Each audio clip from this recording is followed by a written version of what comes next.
अच्छा, अब इसके अंदर जैसे ही आप विजुअल स्टूडियो इंस्टॉलेशन की वीडियो आपको शेयर की गई है, इंस्टॉल कर लेना, सही है। उसके बाद नीचे सर्च बार में आके विजुअल स्टूडियो लिखोगे, पर्पल कलर का आइकन आएगा, उसको ओपन करोगे।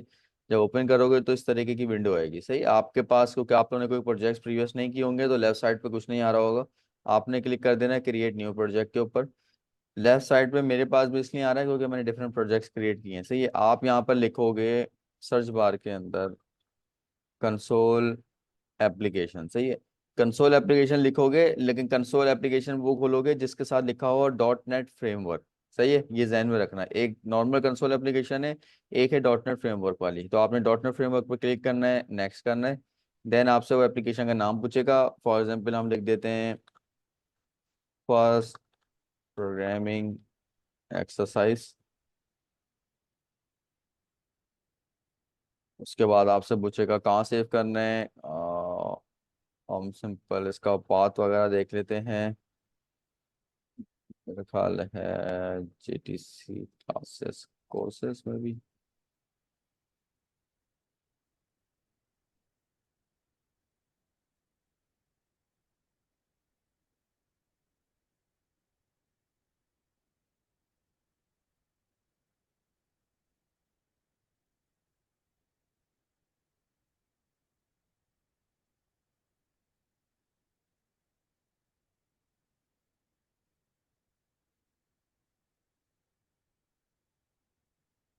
और सिंपल क्रिएट के बटन पे क्लिक कर देना है पाथ सेलेक्ट करके। तो ये आपका उस डायरेक्टरी के अंदर एक फोल्डर क्रिएट कर देगा, सही।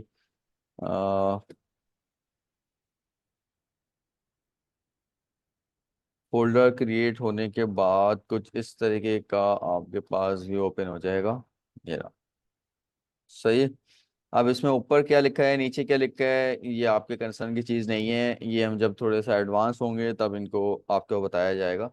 अभी जैसे आपने फोकस ये करना है कि ये स्टैटिक वॉइड मेन जो लिखा हुआ होता है, इसके अंदर आपने सारी प्रोग्रामिंग करनी है। ना इसके नीचे करोगे, सही है, ना इसके ऊपर करोगे, ना इसके ऊपर करोगे, और ना यहाँ बाहर करोगे, कहीं भी नहीं करोगे, सही है। ये नॉर्मल एरर जो आते हैं वो आते हैं इस वजह से। दूसरा, ये आपको दिख रहे होंगे, एक ओपनिंग कर्ली ब्रैकेट है, इसका क्लोजिंग कर्ली ब्रैकेट है, ये कहलाता है स्कोप या फिर बॉडी, सही है। तो अगर ये आपका मिट जाता है तो यहाँ पर फिर एरर आता है, क्योंकि उसको नहीं पता लगता है कि किस चीज़ का क्या स्कोप है। तो एक कॉमन एरर जो आ रहा होता है, जो आप लोग थोड़ा सा सर पीटते हो कि गलती से बैक स्पेस दब जाता है, तो ये चेक कर लिया करो। विजुअल स्टूडियो आपको खुद बताता है कि इसकी देखो डॉटेड लाइंस आ रही है ना, तो इसकी कुछ चीज़ मिसिंग है, तो इसका सिंपल क्लोज ब्रैकेट लगाओ, ये ठीक हो जाएगा। जितनी भी प्रोग्रामिंग होगी वो स्टैटिक वॉइड मेन के बॉडी के अंदर होगी, सही है। अब हम सिंपल आपको फॉर एग्जांपल अगर कमेंटिंग करनी है, कमेंटिंग इट्स के अगर आप एक कोड लिखते हो और आप चाहते हो कि आपका जो कंपाइलर है उसको इग्नोर कर दे, या आप सिर्फ अपनी याद दहानी के लिए कुछ चीज़ लिखना चाहते हो जस्ट लाइक अ नोट्स, सही है।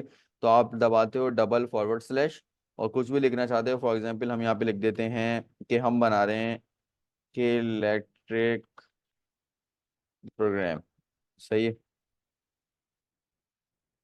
तो अब इसका प्रोग्रामिंग से कोई ताल्लुक नहीं, ये सिंपल इग्नोर हो जाएगा, ठीक है। अच्छा, ये चीज़ हो गई है। और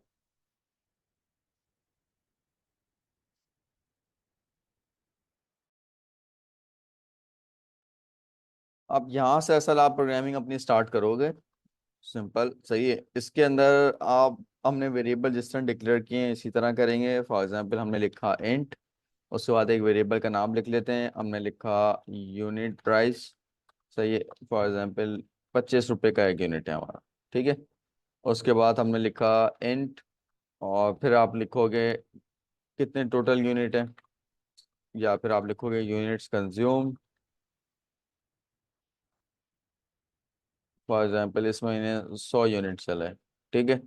तो सिंपल फार्मूला क्या है कि फॉर एग्जांपल आप एक चीज़ खरीदते हो वो 2 रुपए की, आप 10 चीज़ें खरीद रहे हो, तो आप 2 × 10 करते हो, आपके पास आंसर आ जाता है। वही सिंपल यहाँ पे लिखेगा इंटीजर बिल इक्वल्स टू, ये देखो जैसे ही आप दबाते हो ना, तो ये आपको सजेस्ट भी कर देता है कि ये आपने ऑलरेडी चीज़ रिकमेंड टाइप की हुई है। तो इसके ऊपर कर्सर ले आके टैप की दबाओगे तो ऑटो कंप्लीट हो जाएगा, ये शॉर्टकट है। उसके बाद मल्टीप्लाई का साइन जो कि स्टेरिक होता है, देन यूनिट्स कंज्यूम्ड और सेमीकोलन, सिंपल। सही है। अब अगर आपने स्क्रीन के ऊपर कुछ प्रिंट करना होता है ना, तो ये कमांड है, ये आपको रटनी है। सही है, इसका सिंटेक्स आपको रटना है। वो होता है कंसोल, कंसोल का सी कैपिटल होता है हमेशा, फिर आप लगाते हो डॉट, फिर आप लिखते हो राइट लाइन, राइट का डब्ल्यू कैपिटल, लाइन का एल कैपिटल, और कहीं पे स्पेस नहीं है। फिर आप देते हो round bracket open and close, और इसके दरमियान में आप जो चीज़ लिखोगे वो स्क्रीन पे प्रिंट हो जाएगी। सही है। फॉर एग्जाम्पल अभी हम जस्ट लिख देते हैं बिल और सेमीकोलन, और एंड के अंदर आप लगा दोगे console dot read line. Read line आगे जाके पढ़ोगे रीड लाइन लगाते क्यों हैं, ये बेसिकली इसको थोड़ा सा होल्ड कराने के लिए करवाते हैं, ताकि आपके सामने अगर कोई पॉपअप आता है तो वो सिंपल जो है ना उसका आउटपुट वगैरह आपको दिख रहा हो। वरना अगर आप रीड लाइन नहीं लगाओगे तो प्रोग्राम जस्ट लॉन्च होगा और क्लोज हो जाएगा फौरन से ना। तो जस्ट थोड़ा सा इसको होल्ड कराने के लिए करते हैं, क्योंकि रीड लाइन का मकसद होता है कि कोई चीज़ रीड करनी है, तो जब तक आप कोई की नहीं दबाते तो वो विंडो जहाँ पे आपको रिजल्ट दिखता है वो गायब नहीं होता, वो हम आपको दिखा देते हैं अभी। सही है, यहाँ तक चीज़ क्लियर है। ये वही प्रोग्राम किया है मैंने जो आपने किया है, जस्ट मैंने आपको कमांड बताई है कि console dot write line use होता है कोई भी चीज़ स्क्रीन पे प्रिंट करने के लिए। कोई भी चीज़ का मतलब ये कि आप स्ट्रिंग भी प्रिंट करते हो। सही है, लेकिन स्ट्रिंग प्रिंट करना है तो ऑब्वियसली उसको आप डबल इन्वर्टेड कॉमास में लिखोगे। सही है। अगर मैं डायरेक्ट यूं लिख दूं तो अब स्क्रीन के ऊपर बिल प्रिंट हो जाएगा। सही है, बिल की वैल्यू प्रिंट नहीं होगी क्योंकि मैंने स्ट्रिंग के अंदर हार्ड कोड कर दिया उसको। लेकिन अगर मैं जस्ट वेरिएबल का नाम लिखूंगा तो जो भी वेरिएबल में वैल्यू सेव होगी वो स्क्रीन पे प्रिंट होगी। यहाँ तक क्लियर है।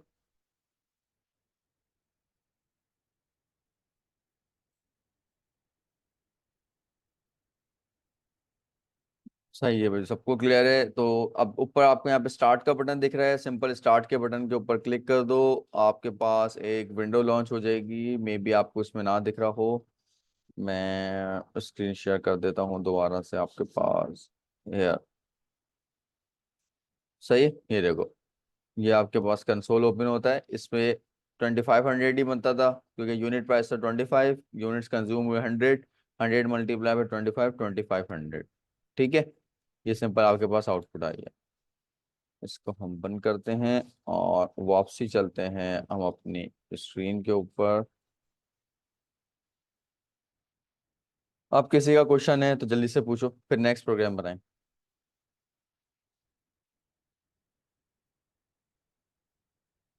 किसी का क्वेश्चन नहीं है, सबको समझ आ रहा है। अम्मार, उज़ैफा, मुबशिर, किंजा। मुबशिर तुम्हें तो आ रहा होगा, तुमने तो पहले की है प्रोग्रामिंग। बिल्कुल लेकिन सर।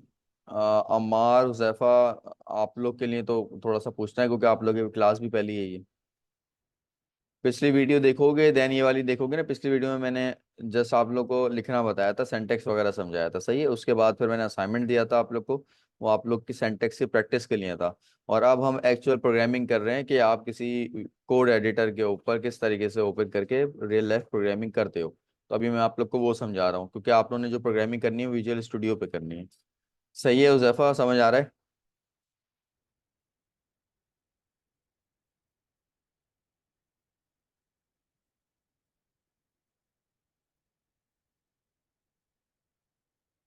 भाई माइक आप लोग का म्यूट होता है, अनम्यूट करके जवाब दिया करें, क्लास वेट कर रही होती है, वरना आगे निकल जाएंगे फिर आप लोग का क्वेश्चन आएगा तो रिवर्ट करने के अंदर फिर मुश्किल होती है, दोबारा से नहीं समझाया जाता।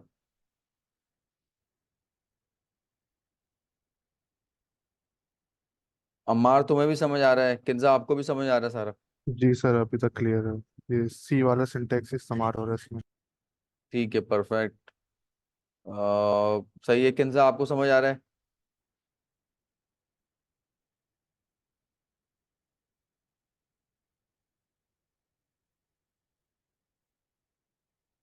ठीक है भाई, अब हम आगे बढ़ रहे हैं। अब नेक्स्ट प्रोग्राम जो था अब हम वो बनाने जा रहे हैं। नेक्स्ट प्रोग्राम सिंपल पार्क वाला सॉफ्टवेयर था, इसको मैं यहाँ से अब रिमूव कर देता हूँ। इसकी जगह हम लिख देते हैं पार्क टिकटिंग सिस्टम। सही है, आपके पास आ गया है अस्करी पार्क वाले, उन्होंने कहा कि भाई रश बहुत होता है, इतना टाइम नहीं होता कि हम कैलकुलेशन खुद करें। हम एक सिंपल सा सॉफ्टवेयर बना दें कि हम डालें कि किसी फैमिली के अंदर बच्चे कितने आए, बड़े कितने आए, और वो सिंपल हमें बता दे भाई इतना बिल हुआ, इनसे इतने पैसे ले लो आप। सही है। तो छोटे बच्चों का जो टिकट है वो है 30 रुपए का, और बड़े का जो टिकट है वो है 70 रुपए का। तो सबसे पहले तो आप उनके प्राइस सेट करोगे ना। सही है, आपने लिखा integer kids ticket equal to 30। सही है। Integer elder ticket equal to 70। सही है। ये आपने फिक्स कर दिया यहाँ पर। उसके बाद आप करोगे कि कितने आए हैं। सही है। आपने लिखा integer number of kids equal to, for example किसी भी फैमिली में आए हैं 3 बच्चे। इंटीजर नंबर ऑफ एल्डर कितने हैं भाई, 5 इनके बड़े हैं। सही। अब सिंपल आप बच्चों का बिल अलग कैलकुलेट करोगे, एल्डर का बिल अलग कैलकुलेट करोगे और एंड में दोनों को सम कर दोगे। सिंपल सा फॉर्मूला है। आपने लिखा integer kids bill equal to kid का ticket multiply by number of kids. सही है भाई, किड्स का बिल आ जाएगा। इसी तरीके से integer elder bill equal to elder ticket multiply by number of elder. सही है। यहाँ तक कोई रॉकेट साइंस नहीं है। अब सिंपल किड्स में किड्स का बिल आ गया, एल्डर का एल्डर बिल आ गया, तो integer total bill equal to kids bill plus elder का बिल। और वही चीज स्क्रीन पे प्रिंट करना है, तो console dot write line total bill, console dot read line लगाना मस्ट है। तो सही है। ये अब मैं एकदम से सारे एडवांस कॉन्सेप्ट बताऊंगा ना, तो आप लोग के लिए थोड़ा कंफ्यूजिंग होगा। बस अभी जहन में ये रखो, कुछ भी कोई भी प्रोग्राम लिखो एंड में कंसोल डॉट रीड लाइन लाजमी लगाते हैं ना। अच्छा, अब इसको हम लॉन्च करते हैं और इसका आउटपुट मैं आप लोगों को दिखा देता हूँ। सही है। ये आपके पास आउटपुट आ गया, इसका 440 स्क्रीन के ऊपर प्रिंट हो गया, जो कि टोटल बिल है। यहाँ तक चीज़ क्लियर है, समझ आ गया। इसमें कोई ऐसी हार्ड कॉन्सेप्ट, कोई rocket science, simple basic mathematics का जो फॉर्मूला है उसको हमने बेसिक प्रोग्रामिंग के अंदर कन्वर्ट करा है। सही है। यहाँ तक चीज़ क्लियर है। Yes sir. परफेक्ट। किसी का कोई क्वेश्चन नहीं है, क्योंकि अब मैं थोड़ा सा मजीद इसको डीप डाइव करूंगा।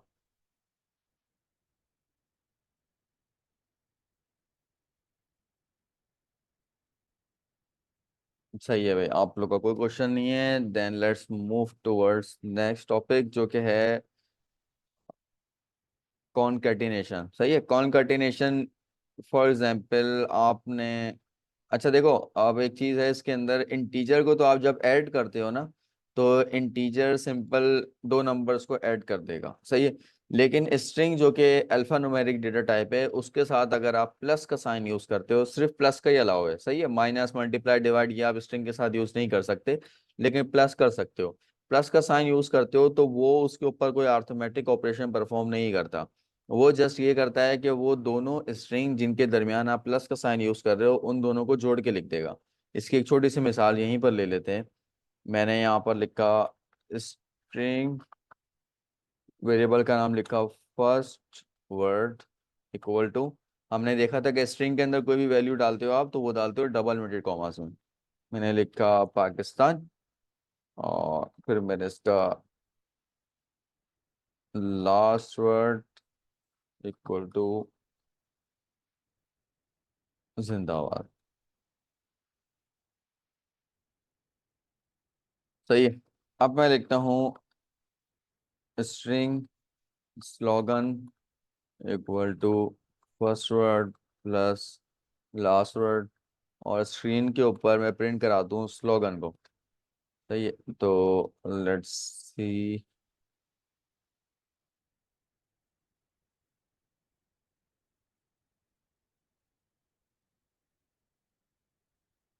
ये आपके पास आया है पाकिस्तान जिंदाबाद। सही है।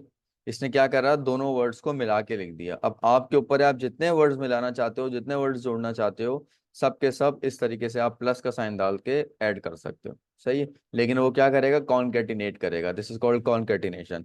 अब हमने डालना है पाकिस्तान और जिंदाबाद के बीच में स्पेस, तो क्या करेंगे, कोई सजेस्ट करे, मैं क्या चेंज करूँ। सर आप स्ट्रिंग के बाद पाकिस्तान के बाद एक स्पेस दे दें, वो कर लेगा स्पेस। ठीक है। और इसके अलावा और क्या ऑप्शन हो सकता है। अमार तुम बताओ। सर अगर कोई स्केप सर सीक्वेंस आप होता तो वो लगा सकते हैं। एक मिनट मिनट, अमार तुम बताओ। अगर कोई सर स्केप सीक्वेंस हो सकता है तो वो लगा सकते हैं। नहीं मुझे हमें हम ले मैंने हमें कुछ नहीं पता, मुझे बताओ सर, ये इस जगह पे जाएं और ये काम कर दें। सर पाकिस्तान के बाद स्केप सीक्वेंस यानी बैक स्लैश एन लगा दें, बैक या back slash slash tab T. ये लगा दूं? सही है, चलाएं इससे तो अब। लाइन लाइन चेंज हो जाएगी सर। हाँ, इससे ये होगा कि पाकिस्तान एक लाइन में आ रहा होगा और जिंदाबाद नेक्स्ट लाइन में आ रहा होगा, हमें तो जस्ट तो स्पेस सर देना है। जी, तो इसकी जगह बैक सर स्लैश इसमें टी लगा दें। बैक स्लैश टी लगा दूं? ठीक है। यस, इससे थोड़ा सा गैप है 4 कैरेक्टर्स का। लेकिन ये तो बहुत ज़्यादा गैप हो गया, मुझे तो सिंगल स्पेस देना है, अब क्या करूँगा? मैं एक मिनट आप लोग को दिख नहीं रहा, दिखाता हूँ। ये रहा, ये देखो, ये तो बहुत ज़्यादा गैप आई है। अब और कोई सॉल्यूशन बताओ। सर सर ये अंडरस्कोर। आपने हाँ किंजा आप बोलो। सर अंडरस्कोर लगा कर देखें। अंडरस्कोर? अंडरस्कोर से क्या होगा? अंडरस्कोर से तो अंडरस्कोर आ जाएगा, सिंपल। ये देखो स्ट्रिंग है ना, स्ट्रिंग के अंदर तो आप जो चीज टाइप करोगे वो एज इट इज प्रिंट हो जाएगा स्क्रीन के ऊपर। हाँ भाई, अब कौन बोल रहा था? कोई एक रह गया है जिसने अभी तक सर सजेस्ट नहीं करा। सर ये आपने स्ट्रिंग में प्लस लिखा है ना, इसके अंदर हाँ, प्लस एक और ऐड करके इन्वर्टेड कॉमास में स्पेस दे दें। ये कुछ काम की बात करी है इसने। सही है, अब मेरा ख्याल है हो जाना चाहिए। हाँ ये आ गया, ये स्पेस सही है। तो यहाँ पर एक पॉसिबिलिटी और है जो आप लोग मिस कर रहे हो। सही है, हमने दो पॉसिबिलिटीज देख ली। मुबशिर ने बोला कि पाकिस्तान के बाद थोड़ा सा स्पेस दे दें इन्वर्टेड कॉमर्स के अंदर ही। आपने कहा कि दोनों के दरमियान एक और प्लस लगा के और स्पेस देते हैं अलग से। अब एक पॉसिबिलिटी और है यहाँ पर। स्ट्रिंग में अगर एक स्पेस लिख दे तो। वो सिंपल यही चीज़ हो जाएगी जो अभी करी है हमने। एक हम्म। छोटी सी पॉसिबिलिटी ये है कि जिंदाबाद से पहले स्पेस दे दो।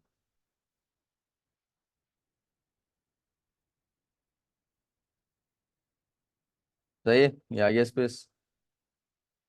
तो पाकिस्तान के एंड में स्पेस दो या जिंदाबाद से पहले स्पेस दो या बीच में स्पेस लगाओ, काम एक ही है। सही है, कोई उसके अंदर चेंजेस नहीं है, कोई इशू नहीं है उसके अंदर। जस्ट डिफरेंट सोचने के तरीके हैं, ये आप लोग को पता होना चाहिए कि more than one possible solution.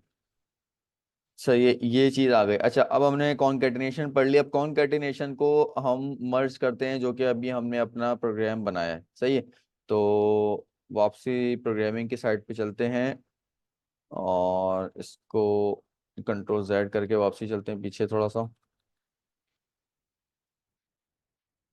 हाँ यहाँ पर, अब देखो यहाँ पर टोटल बिल स्क्रीन पे प्रिंट हो रहा है, लेकिन हमने देखा कि स्क्रीन के ऊपर सिंपल ये लिखा हुआ आ जाता है कि 2400 या 2200। लेकिन एक यूजर जो फॉर एग्जांपल काउंटर पे खड़ा हुआ है उसको नहीं पता ये चीज़ क्या है, तो अगर हमने स्क्रीन पे उसको बताना है कि भाई ये जो प्रिंट हो रहा है ना ये टोटल बिल है, मतलब स्क्रीन के ऊपर लिखा हुआ है योर टोटल बिल इज और आगे उसका टोटल बिल हो, तो हम क्या चेंज करेंगे? तो इन्वर्टेड कॉमा लगाएंगे, टोटल बिल लिखेंगे, और इन्वर्टेड कॉमा के बाद प्लस डाल के टोटल बिल। ठीक है, मतलब कुछ इस तरीके से कि ये जो राउंड ब्रैकेट है इसमें इन्वर्टेड कॉमा लगाया, हमने लिखा योर टोटल बिल इज और कॉलन दिया, थोड़ा सा स्पेस दे दिया, तो अब स्क्रीन के ऊपर योर टोटल बिल लिखा हुआ आ जाएगा। सही है, इसको रन करते हैं।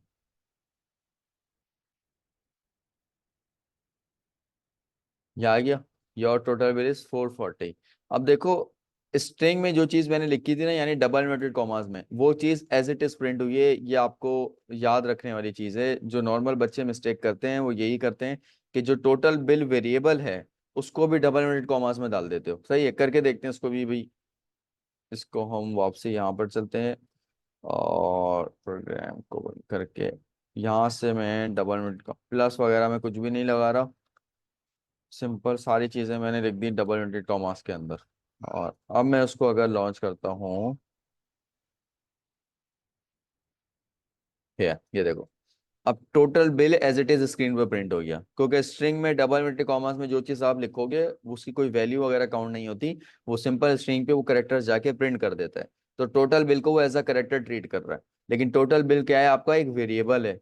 तो अगर आपने वेरिएबल की वैल्यू को मर्ज करना होता है तो आपने जो चीज़ एज इट इज स्क्रीन पे प्रिंट करानी है उसको तो आप रखोगे डबल इन्वर्टेड कॉमास में, लेकिन जो चीज़ डायनामिक है यानी उसके अंदर कहीं से वैल्यू आनी है उसको आप प्लस डाल के और इन्वर्टेड कॉमास के बाहर रखोगे, ताकि वो इसको कॉन्केटिनेट करके फाइनल आउटपुट बना रहा हो। यहाँ तक चीज़ क्लियर है सबको? चैट के अंदर क्वेश्चन आए हुए हैं सर अंडरस्कोर, अच्छा ये तो पुरानी चीज़ है। सही है, यहाँ तक क्लियर है?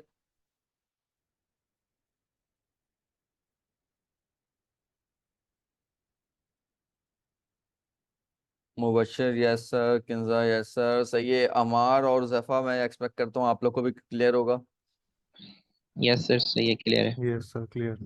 परफेक्ट है। अच्छा हाउ अबाउट मैं आप लोगों को बोलूं कि आपने एक अच्छा हमारे पास टाइम भी थोड़ा सा कम रह गया है। अब आपने एक प्रोग्राम बनाना है स्कूल का। सही है, आपके पास आ गए बीकन हाउस वाले। बीकन हाउस वाले आपको बोलते हैं कि यार हमारी टीचर्स को ना टाइम बहुत लगता है बच्चों की रिपोर्ट कार्ड या फिर मार्कशीट बनाने में। सही है, तो हम 3 सब्जेक्ट सिर्फ पढ़ाते हैं, इंग्लिश उर्दू मैथमेटिक्स।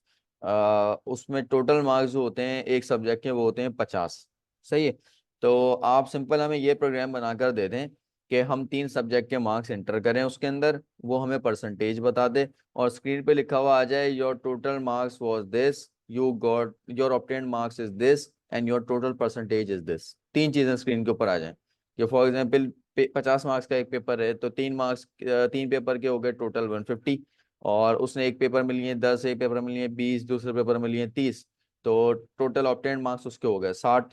और परसेंटेज का फॉर्मूला आप सबको पता है कि obtain marks divided by total marks multiply by 100। तो स्क्रीन के ऊपर 3 चीजें लिखी हुई आ जाए, टोटल मार्क्स इज जो भी टोटल मार्क्स हो, obtain marks is obtain marks जो भी हो, यू गॉट परसेंटेज आगे परसेंटेज बन आ जाए उसकी। कर लोगे?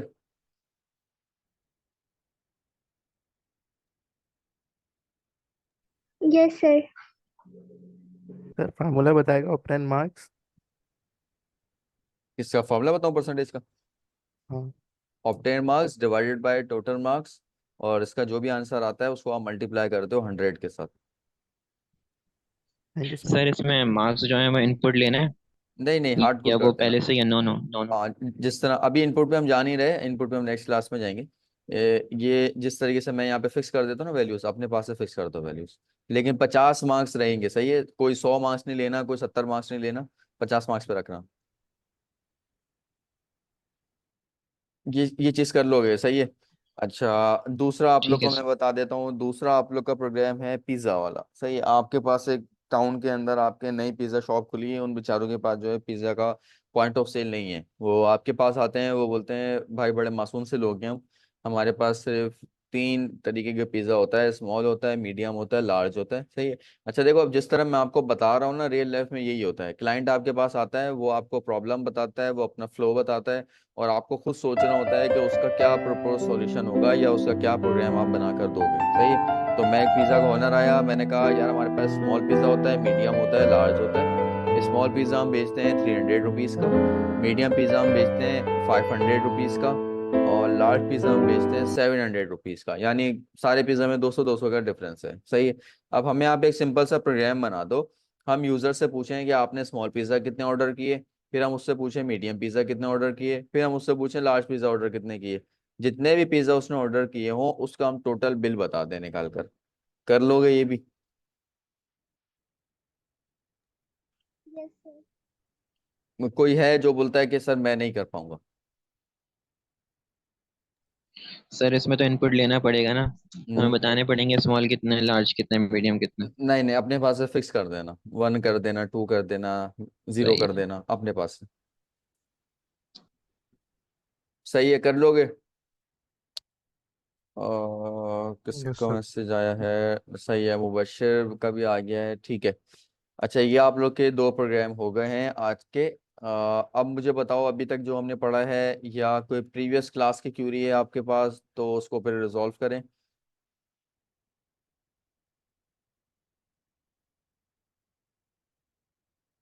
कोई क्यूरी नहीं है, सही है। अच्छा देखो, किसी का भी कोई क्वेश्चन हो ना, और वो वेट ना किया करे नेक्स्ट क्लास में पूछने का, सिंपल ग्रुप के ऊपर अपनी क्यूरी फॉरवर्ड करो और फिर आई विल मेक श्योर कि जितने भी स्टूडेंट्स वहाँ पर ऐड हैं ग्रुप में सब आपको रिप्लाई दें, क्योंकि जो रिप्लाई नहीं देगा उसका पार्टिसिपेशन का मार्क्स कटेंगे। तो ये जस्ट 70% आपको कोई अटेंडेंस या फिर फाइनल स्कोर नहीं करना है। इन क्लास पार्टिसिपेशन और ये जो छोटे छोटे असाइनमेंट्स आपको मिलते हैं इसका भी वेटेज है, ये भी उस पर रिफ्लेक्ट करेगा। तो इसको भी थोड़ा सा पार्टिसिपेट कर लिया करें। हाँ खैर यूनिवर्सिटी का माहौल नहीं है, मैं आपको ये तो नहीं बोलूंगा कि कॉपी पे लिख कर मुझे मेल करो और ये करो। कर लोगे अपना फायदा है, नहीं कर पाओगे फाइनल जब एक प्रोजेक्ट बनाना होगा तो उसमें आप सफ़र करोगे या नेक्स्ट क्लास के अंदर आपको मसला होगा। अब अगर ये प्रोग्राम आप लोग नहीं बनाओगे या ये जो मैंने आज प्रोग्रामिंग इसके ऊपर कोड एडिटर पर करके दिखाई है, अगर आप नहीं करोगे तो नेक्स्ट क्लास में जब हम यूज़र इनपुट पढ़ रहे होंगे तो वहाँ पे फिर कंफ्यूज हो जाओगे। सही है। अभी आप लोग जब परसेंटेज निकालोगे ना तो आप लोग के पास एक अजीब सा आंसर आ रहा होगा। आंसर आना चाहिए 1.5, आपके पास आ रहा होगा 1। आंसर आना चाहिए 77.8%, आपके पास आ रहा होगा 77। तो जिसने क्लास 2 ली थी उसको पता होगा कि ये क्यों होता है। सही है। जिसने नहीं ली थी वो थोड़ा सा सफ़र करेगा, तो उसके लिए बेहतर है वीडियो देखो। मसला नहीं है, गलत आंसर आता है नो इशू, नेक्स्ट क्लास में इसको हम डिस्कस कर लेंगे। मैं आपको फिर बताऊंगा, रिवाइज करवाऊंगा दोबारा से कि ये इशू क्यों आता है, उसको किस तरीके से फिर आपने रिजॉल्व करना होता है। सही है। कोई क्यूरी है या फिर क्लास एंड करें फिर?